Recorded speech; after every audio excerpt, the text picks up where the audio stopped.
In this video, I want to take a look at how we can solve some of the nonlinear models that we looked at back in Chapter 1.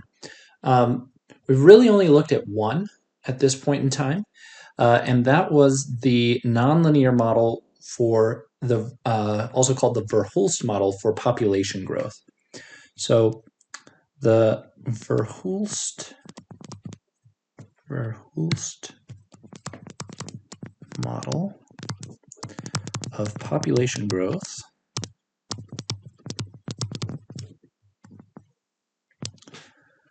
it essentially looked like the following.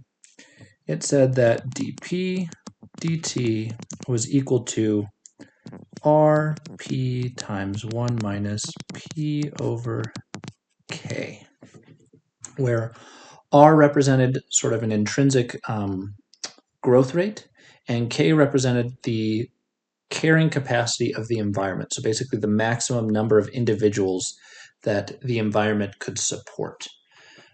So just remind you where R is a growth rate and capital K is also called the carrying capacity.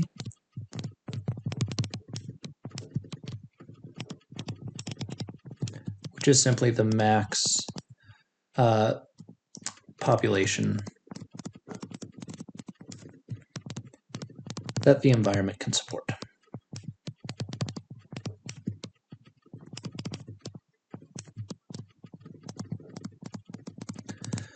And the question is, because we talked a lot about sort of the interpretation of this, we looked at some phase diagrams to figure out what the behavior is, but how do we actually solve this type of equation exactly? And the answer is that it is separable. So it's not linear, but it is separable. So if I separate it so that all of the terms involving p wind up on the left-hand side and all the terms involving our lowercase t here wind up on the right-hand side, all I need to do is basically divide by p times the stuff in parentheses and then multiply both sides by dt. And I will wind up with dp over p times 1 minus p over k, and that's going to be equal to r dt. And you actually had a problem very similar to this in the homework, so you've essentially, presumably, already done this. But let's go through this. Once we've got it separated, all we need to do is integrate both sides. The right-hand side is obviously going to be very easy. R is just a constant as far as t is concerned, so this side will just integrate to rt plus some constant. But the left-hand side is a little bit trickier. We've got it written right now so that we have dp in the numerator, and in the bottom we have a product of p times 1 minus p over k. If I just had dp over p, I could integrate that. Similarly, if I just had dp over the 1 minus p over k, I could integrate that using a u substitution. But because I've got the product, it's a little bit trickier. This is going to require us to split up this integral, or this integrand rather, into two separate integrands using partial fractions. So let's do partial fractions, everybody's favorite, on the left-hand side. This will be a good review. Hopefully it'll remind you how to do partial fractions if it's been a while, because we are going to encounter them again later this semester. Partial fractions is going to be a pretty common approach for some of the later problems that we'll be facing.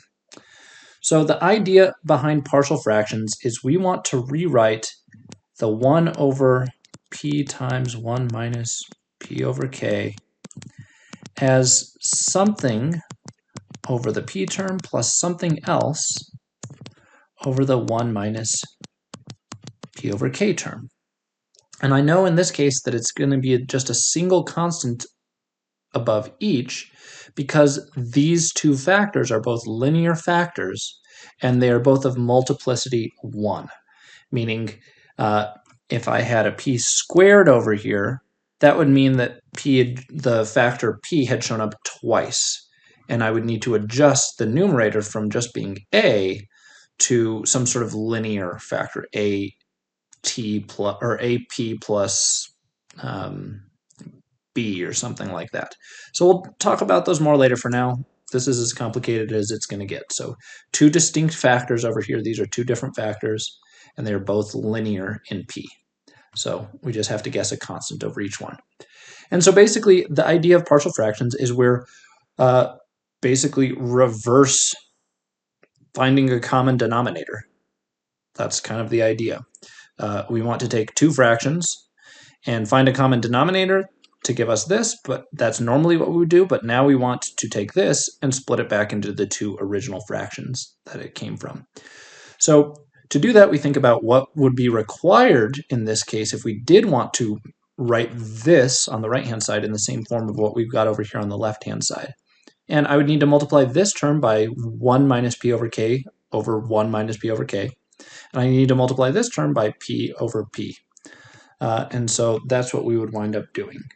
So let's just write that out all the way. If we were going to write it with common denominator, this is the approach that we'd take. Multiplying by essentially a very fancy factor of 1 that will give us the same denominator that I've got over here. And similarly, I'd take the b over 1 minus p over k term, and I'd multiply it by p over p. Again, another factor of 1 that happens to give us the common denominator that we're looking for. And so once we've done that, we could combine these into a single term, and I will compare the numerator of this to the numerator that we have over here. So comparing the numerators, because we've already made this side have a common denominator that matches the common denominator over here, if the denominators are the same and the overall fractions are the same, then the numerators also have to be the same. So we can compare the numerators. On the left, I just have a simple 1, and on the right, the numerator that we wind up with is a times 1 minus p over k plus b times p. So the numerator that we got over here. And we have a couple of different ways to solve for a and b. It's a little confusing because we have two unknowns, but as it's written, it's only written as a single equation. But we've got to remember, when we are setting polynomials equal to each other, which is what these are polynomials in the variable p. Over here on the right-hand side, it's a linear polynomial. It's a linear, so there's a terms proportional to p, plus there are constants. On the left-hand side, it's just a constant. But if you're setting, basically, my argument is basically if I have this, 7x plus 5 equals ax plus b, I know what a and x, or a and b have to be to make this work. These two pieces go together, and these two pieces go together. The terms that are constants go together, and the terms that are proportional to x go together. So even though it looks like only one equation, for polynomials to be equal, they have to be equal term-wise. And we actually have two separate sets of information encoded within this one equation. So the same idea is holding over here. Essentially, you can think about it as I have 0 p's on the left, and I could set that equal to the combination of p's that show over here on the right. And then I have constants on the left. The constant on the left is 1. The constant on the right would be the constant that remains when I multiply the a through times here. And since the other two terms both have p's involved, those terms won't have any other constants. So there's a number of ways we can do this. All I'm trying to say is you can either plug in specific values of p. This needs to hold true for every value of p, so we have different approaches. So just as a quick reminder, hopefully this is jogging your memory. The first approach is plug in convenient values of p. The second approach is look at each order of the, in this case, p separately. And what I mean when I say this is i.e. constants. So that's not even right, it's just constants. Look at all the terms that are p to the 0th power, those are constants. All the p to the 1st powers, p to the 2nd powers, group them left and right, and turn our one equation into multiple equations. Usually the first method is a little bit more convenient, assuming that you have a setup like this where we have a bunch of unique non-repeated, so multiplicity 1 linear factors. So for example, in this case, I'm going to set p to convenient values. I'm going to try this first approach. What is a convenient value of p? The idea is this equation has to hold true for every single value of p. So let's pick some specific values of p that simplify the equation. One of them would be if I set p equal to 0, I can kill off this entire term. So if p equals 0, that's a convenient term. P equals 0 will give me an equation that looks like on the left I'll have 1, because it has no dependence on p, and on the right I'll have a times 1 minus 0 over k. But what's 0 over k? It's just 0. So the only thing that survives is the 1 plus the b times a 0. So by setting p equal to 0, my equation simplifies to this. I literally am just plugging in 0 here and seeing what the equation looks like. This whole term disappears. I can ignore it. Over here I have just a times 1 equals 1, which tells me that a itself must be equal to 1. A second value that would be convenient, looking at this, would be maybe something to kill off this term. If I set p equal to k, so if I plug in p equals k, then I would have k over k. K over k is 1, and I'd have 1 minus 1, and this whole term would go to 0. So a second convenient value to plug in would be p equals k. On the left, I'd still have that 1 because there's no p dependence over here. But when I plug in p equals k on this side, I'd have a times 1 minus k over k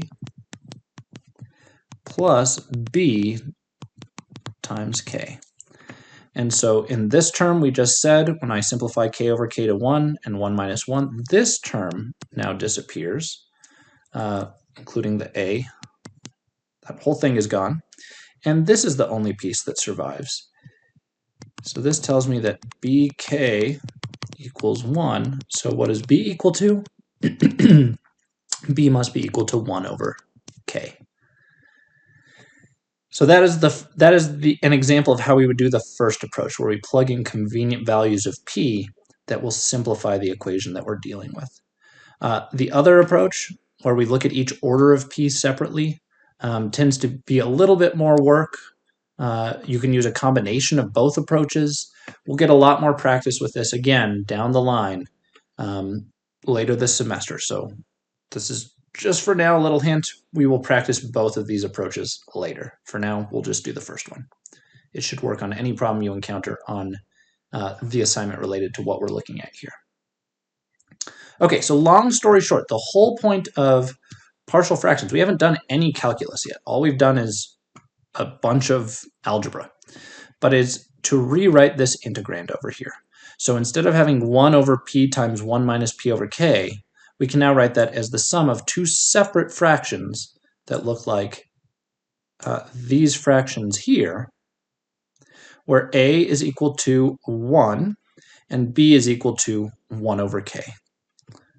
So we wind up with the following.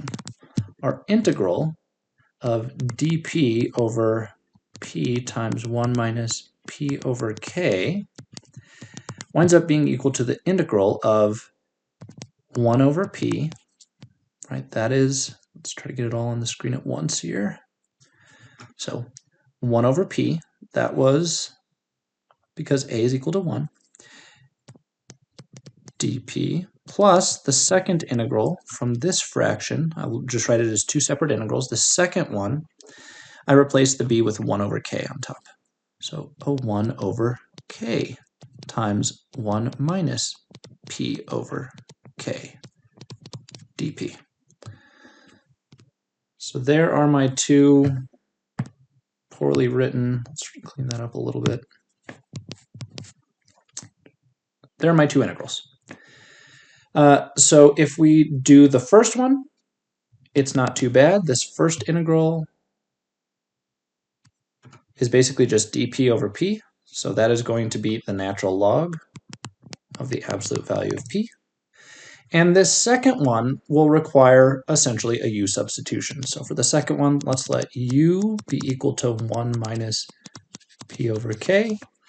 What is du going to be then? It'll be what is the derivative of this with respect to p? Well, the first term is a constant. The second term is just p times a negative 1 over k. So we just pick up the factor of the negative 1 over k times dp. And looking at what I've got over here, I have the 1 over k times dp, but I'm missing the negative sign, so let's throw in the negative sign, and to account for that negative sign, I will simply swap that positive to a negative sign. And so now I have something that simply looks like, again, the integral of, here's my du over u, so I get minus the natural log of the absolute value of u. Right? There's my du, there's my u. So if we write that back in terms of p, just copying the first term, but writing this back in terms of p, I just go back to our substitution right here, and it is the natural log of the absolute value of 1 minus p over k. So there is the integral on the left-hand side. That is coming way back up here. We've now found this integral. Now let's take care of the right-hand side. So this was our left-hand side. The right-hand side was simply equal to the integral of r dt. And what is that integral going to be? It's going to be rt plus some constant. I'll call it c1.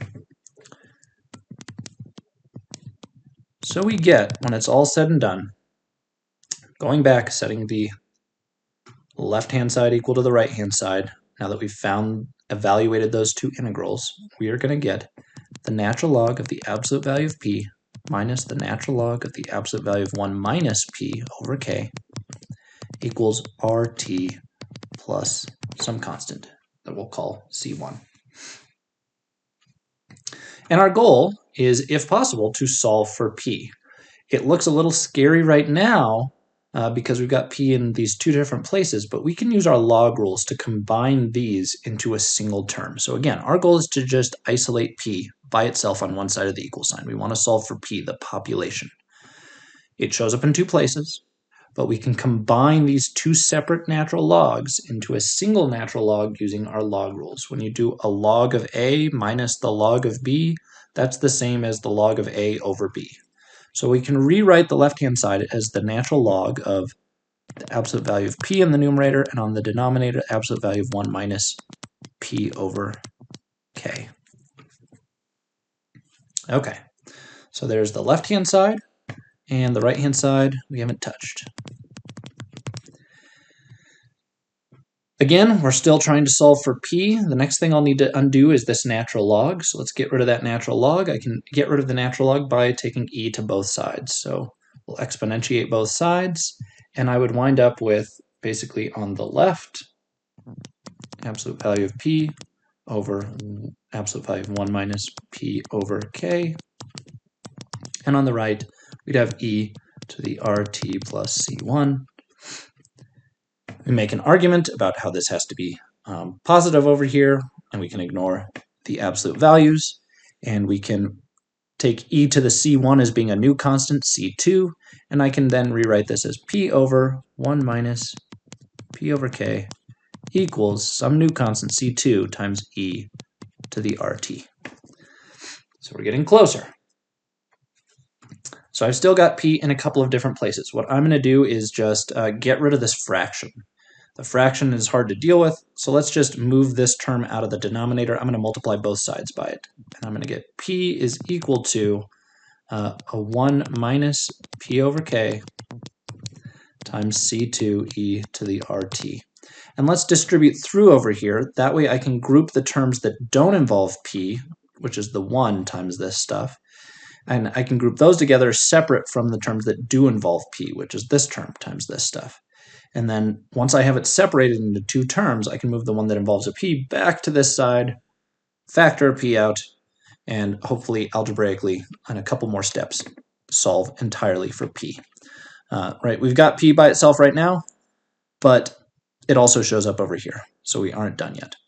So let's distribute through. We'll have that p is equal to, distributing through, I'm going to get c2e to the rt minus p over k c2e to the rt. Let's move this term that involves p back over to the other side, so I'm going to add it to both sides, and I'll get p plus p over k c2e to the rt equals c2e to the rt. So all I've done is move this term from the right-hand side to the left-hand side. This has p, this has a p. Let's pull the p out. So factor out a p, and I'll have 1 plus 1 over k c2 e to the rt equals c2e to the rt. And to solve for p, we just need to divide by that big mess. So we'll get p equals, in the numerator we have c2 e to the rt, and we're dividing that by this big mess over here in parentheses, 1 plus, let me just combine these two terms. I'll write it as c2 over k. So c2 over k e to the rt. So I can leave it like that. If you do some different algebra to write it differently, that's totally fine. Doesn't really matter. However you want to deal with it is totally fine.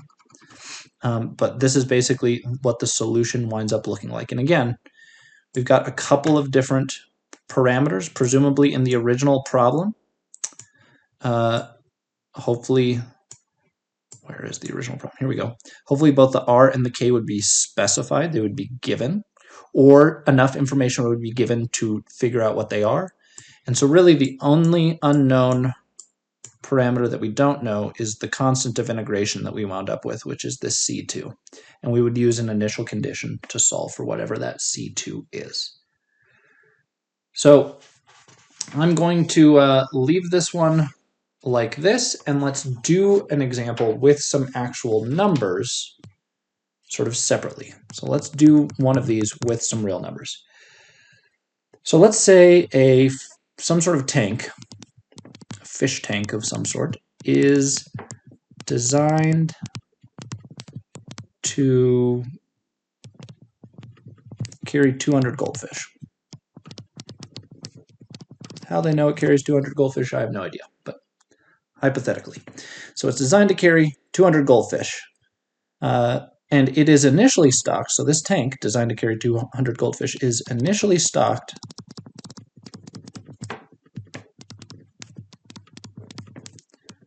with, let's say, 10 fish. Let's say that after 1 year, there are 28 fish.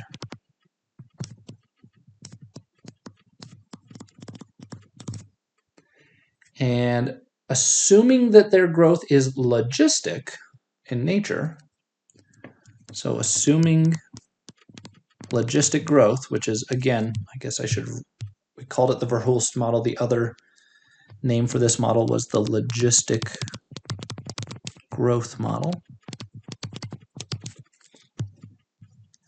So assuming that their growth follows this logistic model, so assuming logistic growth, let's find the population as a function of time. And just remember, normally when we talk about populations, we think of them discretely, right? You can have 10 fish, you can have 11 fish, you can have 12 fish, but you can't have 11.274398 whatever fish. So our model is going to be approximate. It'll give us a sense of what we think the population is, but our model is also continuous. And in reality, we probably would be measuring the number of goldfish discretely. So just keep that in mind. It is only an approximation. Okay, so our starting point is we know that this is the model we're using, dp dt equals RP times 1 minus P over the carrying capacity. And what is our carrying capacity? Well, according to everything that was said there, we're assuming that this tank can hold 200 fish. The maximum carrying capacity of the tank is 200. We also have an initial condition says that the population at time 0 is equal to 10 fish. So we have a second, this would be enough. So if we went through this and we solved the equation and we got our constant of integration, this condition would be enough to solve for that constant of integration. But we haven't touched R yet. There's another parameter that wasn't defined. And because this value of R wasn't given, we need another condition in order to figure out what R is. But luckily we have that condition. We know that after 1 year, there are 28 fish. So let's say our second condition is that P of 1 is equal to 28. So we know what, as long as we're measuring T in years, we know what the population looks like after 1 year. Okay, so we have this second condition that will allow us to figure out the value of R.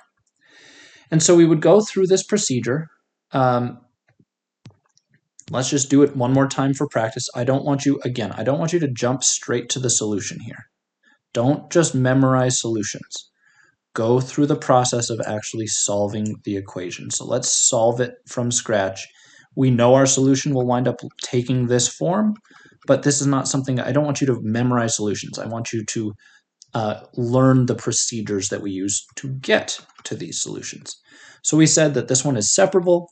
We'll rewrite it as dp over p times 1 minus p over 200, and that's got to be equal to r times dt.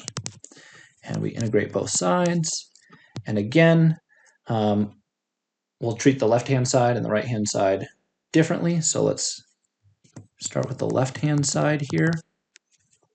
That integrand, which is 1 over p times 1 minus p over 200, I want to rewrite that as something over the p plus something else over the 1 minus p over 200 term. And so we basically find our common denominator, pretend we were trying to find our common denominator, and we'd get a times 1 minus p over 200 over p times 1 minus p over 200 plus the other term, which is b over the 1 minus p over 200 times p over p.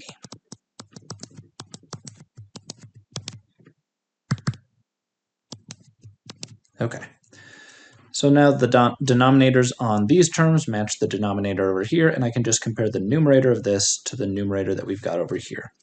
And we wind up with 1 equals a times 1 minus p over 200 plus b times p. And if we take our approach where we set p equal to 0, setting p equal to 0, we'll kill off this term, and we'll wind up with 1 equals a times 1. So 1 equals a times 1 implies that a equals 1. If we pick a second convenient value, 1 to kill off this term, we'll have to pick p equals 200. So by picking p equals 200, I will ensure that this ratio goes to 1, we'll have a 1 minus 1, and this term disappears. And we'll wind up with just the 1 from the left-hand side being equal to b times the value of p that we picked, which was 200. So what does b have to be? 1 over 200. So there's our two values. So we have the integral that we need to deal with is going to be the integral of a over p times dp. So our a was 1. So we got 1 over p dp plus the second integral, which is going to be 1 over 200 over 1 minus p over 200 dp. And by the same arguments that we just did, we would let the denominator be u. So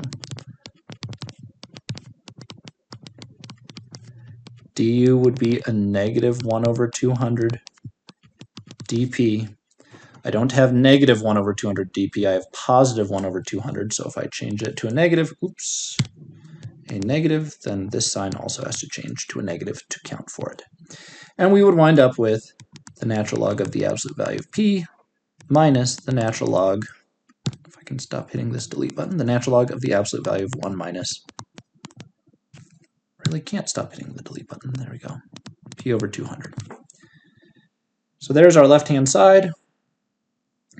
For the right-hand side, we just have the integral of r dt, which wound up being rt plus some constant. And we set them equal to each other and go through the same algebra that we went through before, which I will try to do as quickly as possible here. So natural log of the absolute value of p minus the natural log of the absolute value of 1 minus p over 200 equals rt plus c1. Combine these into a single log. So the natural log of absolute value of p over absolute value of 1 minus p over 200 equals rt plus c1. Exponentiate both sides. We'll wind up with absolute value of p over 1 minus p over 200 equals e to the rt plus c1. Make your arguments about the absolute value, this needing to be positive, changing the constant. We'll get p over 1 minus p over 200 equals some new constant times e to the rt. Multiply both sides through by this term here.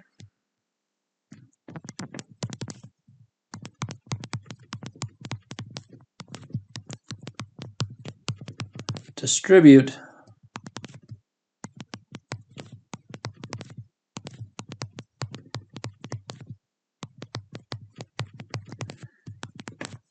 and pull this term back over to the other side and factor it. So we'll get p times a 1 plus c2 over 200 e to the rt on the left, and I'll be left with c2 e to the rt on the right. And finally divide to get c2 e to the rt over 1 plus c2 over 200 e to the rt. And that should match, after all of that extra algebra that we've just redone, it should match exactly the form of the solution that we came up with here. So the next step is to plug in those conditions.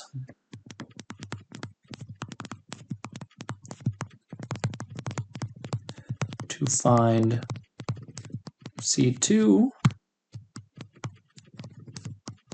and R. So when I plug in the initial condition that p of 0 equals 10, what it'll give me on the left is I'll get 10 for the population, and on the right I just need to plug in 0 in place of the t. So I'm going to get C2 e to the r times 0 over 1 plus C2 over 200 e to the r times 0. Both of these e to the r times 0s are just 1, so that's a 1, that's a 1, and we get a kind of ugly representation for this term that involves C2. We're going to have to do a little bit of algebra to solve for it. Incidentally, you can also go plug back into, this might even be an easier way to do it. We could go plug back into maybe an easier position. This might be an easier position to plug into. So this result here is algebraically equivalent to this. So this might be a good point. We've already done all this algebra. Let's not do it again. I could have just as easily plugged into this. And if I plugged into that instead, I would have had, so the only thing I need to do is plug in 10 for p, 0 for t. And so we'd wind up with 10 over 1 minus 10 over 200. Was that what it was? Yeah, 10 over 200 equals C2 e to the r times 0. And now that whole thing is 1. And what is C2? It's equal to 10 over 1 minus, if we simplify this, 1/20th. And we can simplify that. What is 1 minus 1/20th? Well, that's 19/20ths. So we've got 10 over 19/20ths. instead of dividing by a fraction, we could multiply by the reciprocal, and we could get, what do we get out of this? 219ths when it's all said and done. You could have also done that up here, but we would have had to solve for C2, and it would have involved some more algebra. So long story short, we can get this answer, and hopefully I didn't screw it up. I think we got that right, 219ths. So we found C2, and that means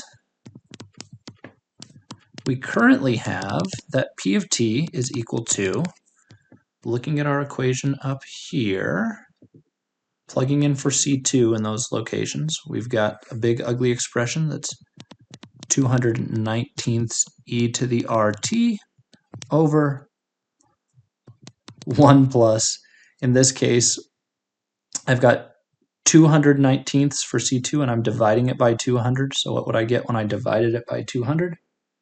I will wind up with just 1/19 times e to the RT. So all I've done is basically hypothetically plug this number in right here for this C2, and I just argued that the 200 in the numerator here will cancel with this 200 in the denominator here and leave me with just a 1/19. That's where this 1/19 came from. So here's what we've got, but we still have this unknown parameter r. Now we need to use our second condition to find r. So now let's plug in the fact that we know that P of 1 equals 28. So what do we get when we plug that in? So I've got that 28 equals 219ths e to the r times 1 over 1 plus 1/19 e to the r times 1. And we get to go through a bunch of the ugly algebra again, just like before. I could plug it in here, or maybe it's, again, easier to plug it into a place where only one r shows up. So let's do the same thing. Instead of plugging it in to this form of the solution, let's plug it into a more algebraically convenient form of the solution. This one is more algebraically convenient because the variable that we're solving for, r, only shows up in one place right here.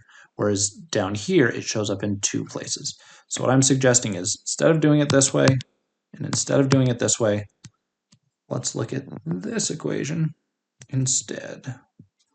And that arrow should come much further down here. So our second one would be, again, we're now plugging in 28 for the population, 1 minus 28 over 200. So I plug that in for the left-hand side, and that's equal to our C2 times e to the RT.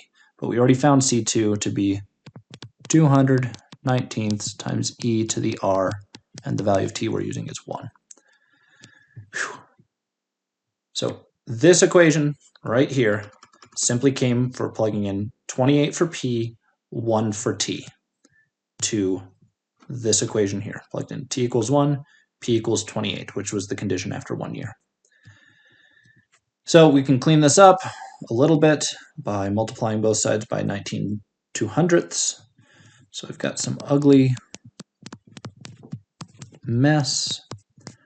At some point, it's probably going to be in our interest to just plug this into a calculator and get a number out of this. But for now, that's fine. How do I get r by itself? I need to get rid of the e, take the natural log of both sides. And we'll get that r is equal to the natural log of this big, hideous mess. 19/200ths times 28 over 1 minus 28/200ths. That's simplified enough for me. I'll just leave it like that.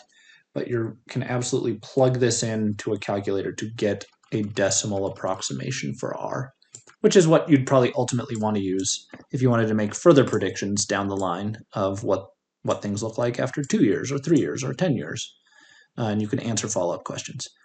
So let's write out our answer in full. Here's the equation for the population.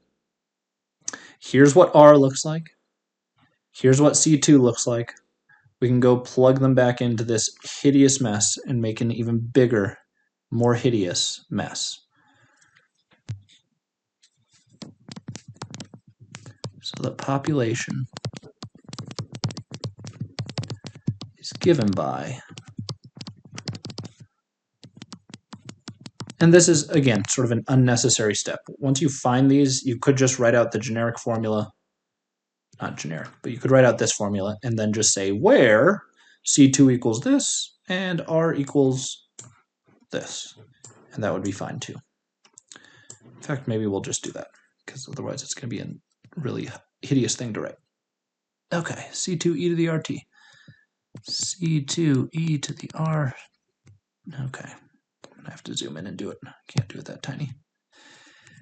C2 e to the RT over 1 plus C2 over 200 e to the RT, where C2 equals 219ths and R equals this mess that we just found, the natural log of a bunch of garbage. 19 over 200 times 28 over 1 minus 28 200ths. So basically, here's the exact answer, not using a calculator. If you actually wanted to ever use this, it would probably be pretty smart to just convert these coefficients to decimals everywhere they show up. So convert C2 and R to decimals and plug in the decimals and simplify this equation a bit. But for now, I'll just say that's good enough. There's our solution to this hideous problem. So luckily, on the homework, you won't have to do a bunch of these. That's kind of the good news. You can tell when a problem takes this long, you're probably not going to have to do 10 of them. So keep that in mind. There's one other problem that I put on your homework that I thought was just kind of an interesting one to investigate. And so I want to talk about it a little bit here, but maybe we can get through it semi-quickly. And that has to do with the idea of air resistance. So a model involving air resistance. So let's imagine that we have something falling, an object falling through the air. So projectile motion stuff.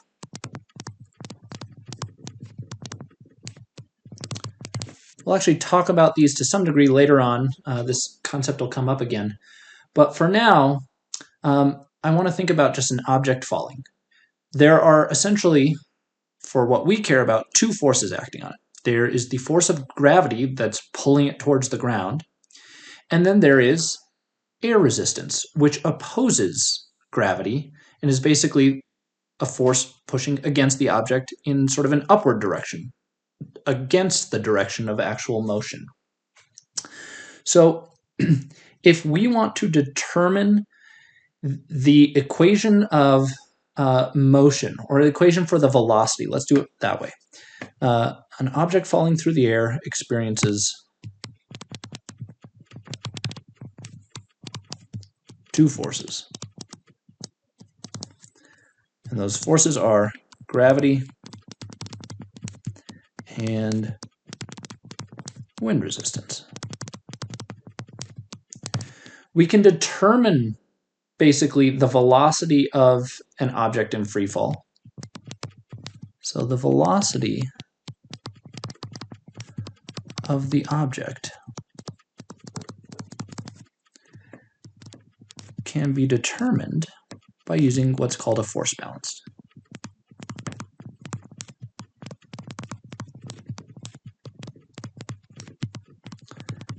And it basically says a force balance looks like this. If you're unfamiliar with Newton's second law, if you haven't taken a Physics 1 class, the idea is that force is equal to mass times acceleration. This is a fundamental law of physics. What we're going to do is we're going to add up all the forces. So on the left-hand side, I'm going to start with this. I'm going to start with the main force, which is simply mass times acceleration. So this is our force. Right? This is F. But instead of writing that A as acceleration, I want to think about it in terms of velocity, because we're going to be doing everything in terms of velocity. So how does acceleration relate to velocity? It's the derivative. So I can write the acceleration as dv dt. And just to make it clear, that m is not supposed to look like it's in the denominator. So let me move it so that it it's clear that it's in the numerator. So this is our F equals ma on the left-hand side. This is a generic way of writing forces out. On the right-hand side, we're going to actually write, so you can think of this as sort of the total force. And that total force is going to be composed equal to the sum of all the different forces that are acting on it. The force of gravity looks like this. It's mass times g, where g is the gravitational acceleration. So this is the force due to gravity. And the way I've written it as a positive number here, the presumption is sort of our positive direction you can think of as being downward. The wind resistance should be opposite of that. And it turns out the wind resistance, this is kind of intuitive, wind resistance should get stronger the faster you're going. Right? If you're just walking on a still day, you'll barely feel the force of the breeze, blowing against you.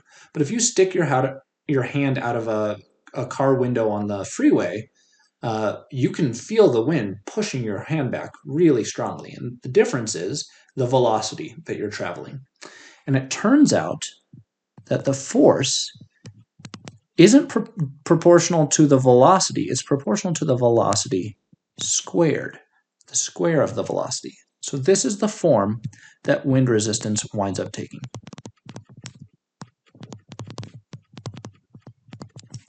So as a side note, we're assuming that down is positive.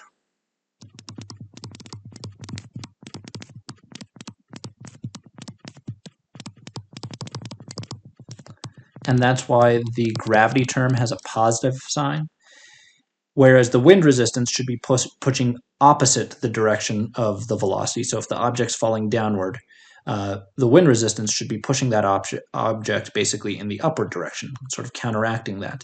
And that's why it has a minus sign. This minus sign is relative to the downward direction. It's pointing upward, which is the negative of the downward direction. Okay, let's assume also that there's some initial velocity. So v at time 0 is equal to some v naught. And we're only, again, thinking about vertical velocity in the up and down direction.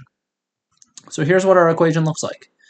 And what you can see is it is nonlinear in v, because we have this v squared term. So it is, however, a separable equation. I could take this equation, divide by the whole right-hand side. I could divide by m and multiply by dt. So what I'm suggesting is, so if we rearrange the separable equation,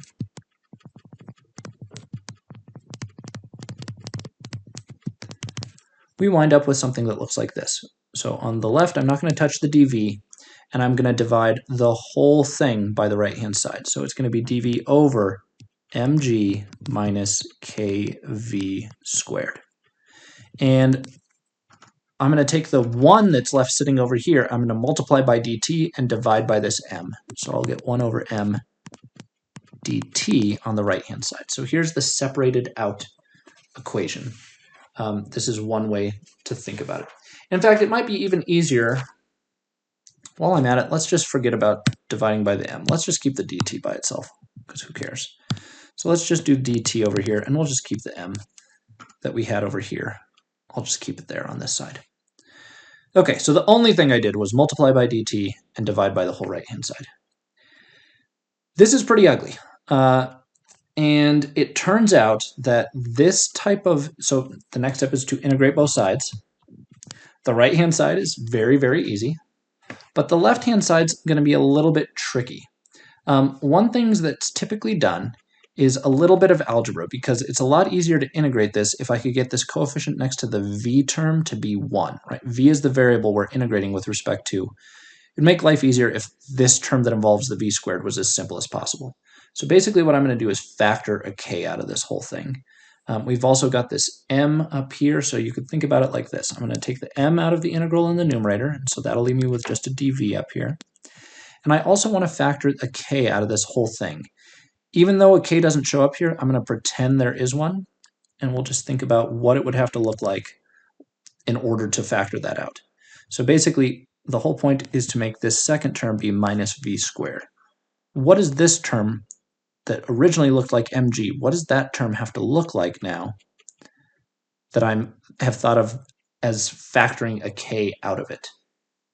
Well, it needs to look like the mg over k. So think about it this way. If I were to go distribute through again, when I distributed the k through, it would cancel down here and leave me with no k's in this term. But when I distributed it through to this term, I would wind up with the k. So that's how you want to think about it. So I factored out a k that wasn't even in this term. I've just forced it anyways. And on the right-hand side, we'll have something that's very easy. It's simply going to be t plus our unknown constant. So it turns out if we think of this term as something that looks like maybe an a squared, then we have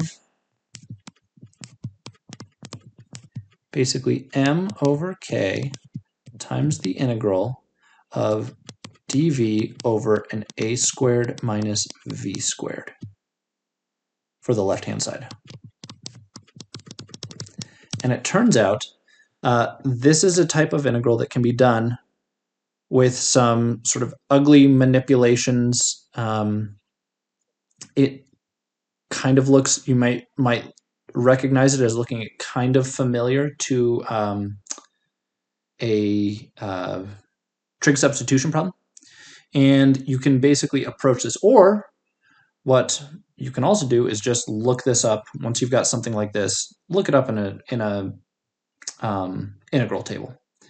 And I'll just tell you that the solution to this, so as a side note here, instead of doing the extra work, this is totally fine. This is not one that I know off the top of my head by any means, but typically stuff of this type of form, there are already solutions. So a lot of the time it's in your best interest, just go find an integral table and look it up. This integral, dv over a squared minus v squared, winds up being the following. It's 1 over a hyperbolic inverse tangent of v over a, where there's a restriction that the absolute value of v has to be less than a on that thing. So this is the integral of this hideous mess.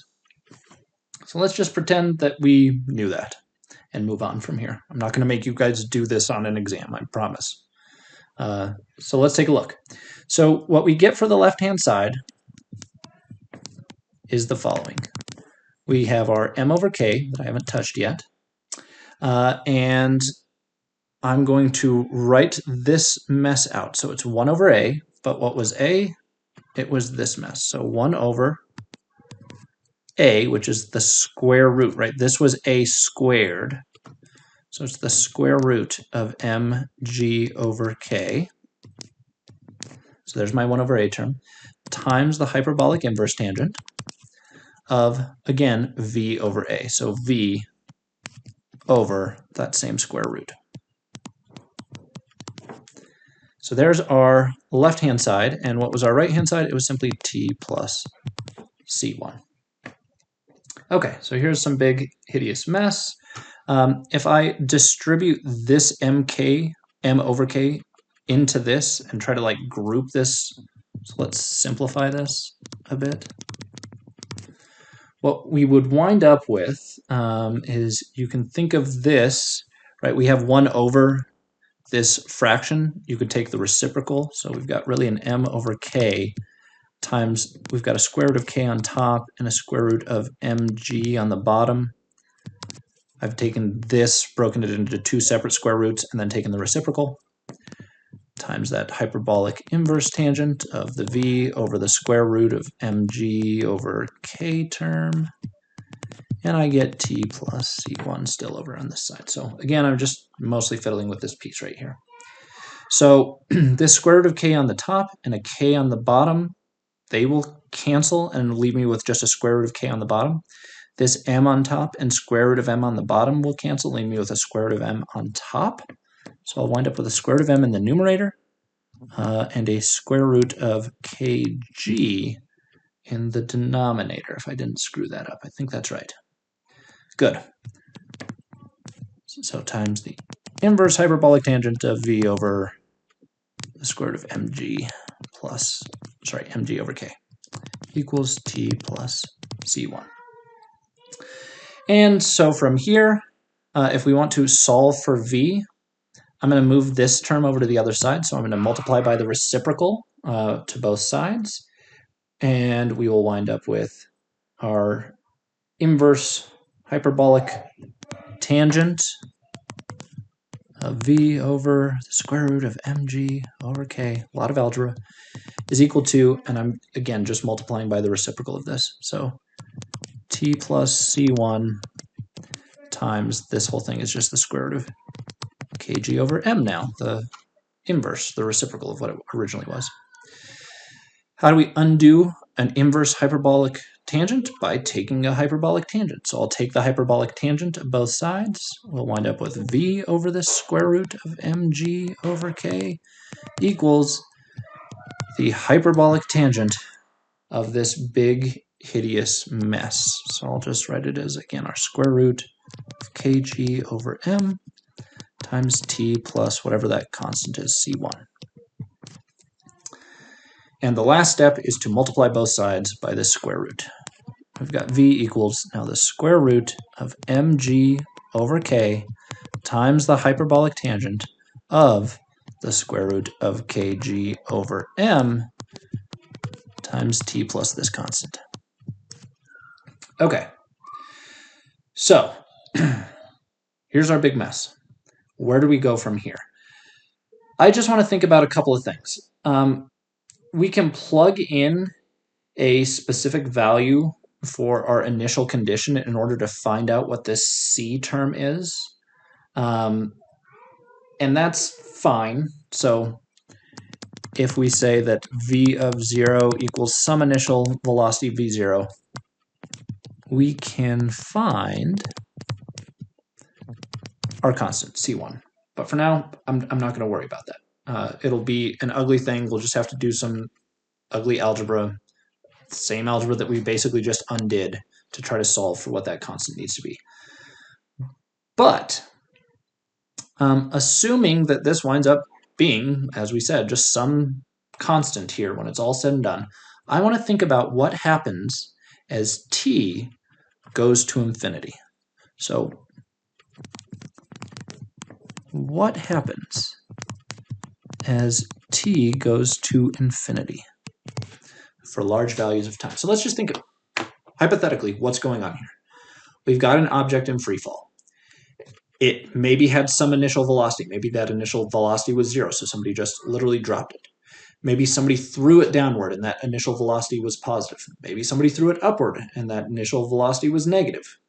All that will do is change the value of this c over here. But as t goes to infinity, regardless of what this constant looks like, this whole term is going to infinity. The terms in this square root over here, by nature, have to be positive, right? This represents a mass, m, that has to be positive. The way that we define our gravitational constant was positive.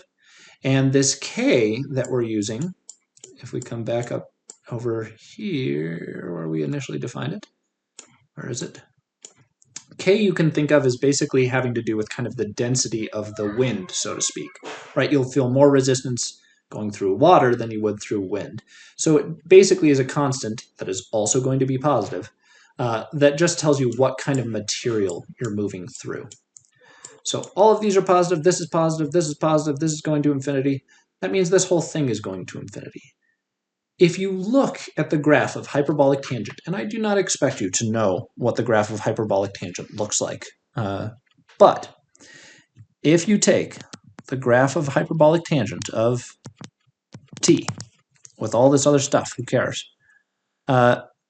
It approaches basically a nice, simple quantity. It looks like 1 as t goes to infinity. Basically, the hyperbolic tangent curve goes something like this.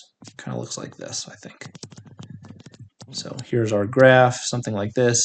Here's a height of 1. Here's t. As you go to large values of t, this thing approaches 1. Okay, so long story short, you can graph it on Desmos. If you don't believe me, your prerogative. But this limit is 1. And so if this whole limit goes to 1, what is the overall velocity? What does v approach? Well, v winds up approaching, if this whole thing goes to 1, v winds up approaching mg over k. What is the interpretation of this? Knowing what little you know about physics, presuming it's little, maybe you know a lot, and watching movies and this, that, and the other, what happens if somebody jumps out of an airplane? Do they just keep accelerating forever until they eventually pull the parachute? Why do parachutes even work? What's the point of a parachute? The idea is that as you do all of these things, you don't just accelerate off to infinity. Because the wind resistance is pushing back against the velocity, you eventually approach what's called the terminal velocity. And that's exactly what this is. This is the terminal velocity.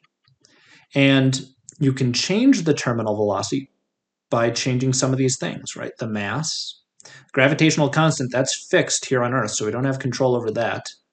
And k.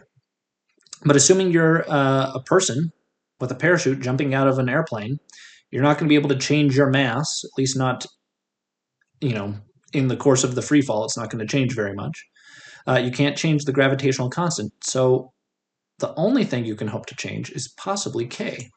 I said it has to do with the type of medium that you're traveling through, but it also could potentially have to do with the surface area of the object that's passing through the wind, right? The bigger the object, the more resistance it's going to face. And so by using a parachute, you can actually change the value of k. And if we come down here and are able to increase the value of k by using a parachute, what is the net effect? Well, if you increase the value of k in the denominator, the overall fraction gets smaller. And when the overall fraction gets smaller, the square root is also going to get smaller, and your terminal velocity will decrease. And that's the idea behind a parachute. If you can make k large enough, you can get the terminal velocity to decrease to a point that it is safe for you to land on the ground, and you're not just going to, die. So that's the idea. Long story short, your homework problem that you have goes through almost this exact same thing. I've gone through it all here. I think it's better for me to kind of guide you through this one than just throw you to the wolves on this one. But I hope this makes some sense. But that is the interpretation of this term here. The long-term behavior of an object that is falling and experiencing wind resistance is it'll eventually approach some terminal velocity. And this is what that terminal velocity looks like.